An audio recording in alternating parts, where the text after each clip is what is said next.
Hello, Merry Christmas, and this is a story called The Busiest People in the Busiest Place on the Busiest Day of the Year. I take the busiest people in the busiest place on the busiest day. Well, let me just dedicate this story to anyone working in an airport this Christmas. The busiest people in the busiest place on the busiest day of the year. And I take the busiest day of the year to be around about the 23rd of December. These are a series of little vignettes, I suppose. He has no luggage to check in. He buys a toothbrush, socks, and a case.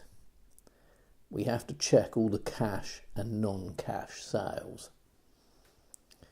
And another little vignette. A man and a woman, the man wearing brogues and those cords that posh people wear. They've bought 2 bottles of gin, a bottle of champagne and 2 paperback John Grishams. The man has dropped the champagne and is claiming he should get a refund because it's Christmas. He says he's a lawyer and he knows his rights. We get the mess cleared up. I tell him to talk to my boss. And another one. I am the first on the scene. The woman was using a knife in one of the lounge kitchens. She's lost the tip of her finger.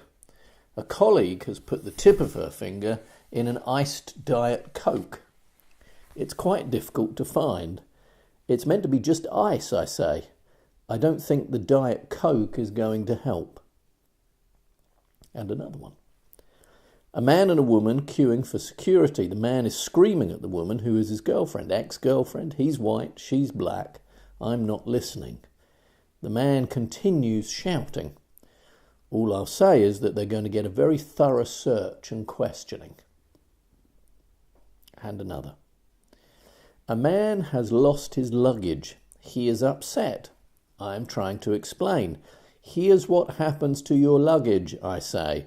It has a barcode sticker attached, yes? And it goes on a conveyor belt in a tray, yes? The tray passes several chutes, each chute for a different flight, yes?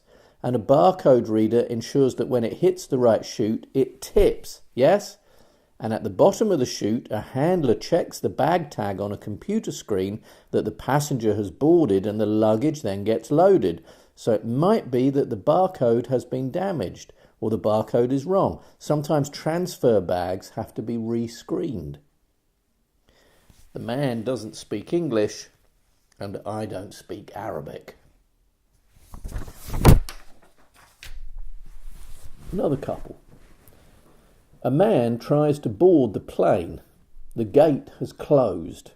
He's 5 minutes late. He's drunk. Even then I might have let him board. He can't find his passport. I ask him for his name and he says Edward Charles Regina. I ask him for his address and he says Sandringham. And I say, come on, don't mess me about. He insists that this is his real name. He then pulls out a knife, a tiny plastic knife he must have picked up in one of the cafes, and threatens to kill me. I call the police. He'll get 5 months.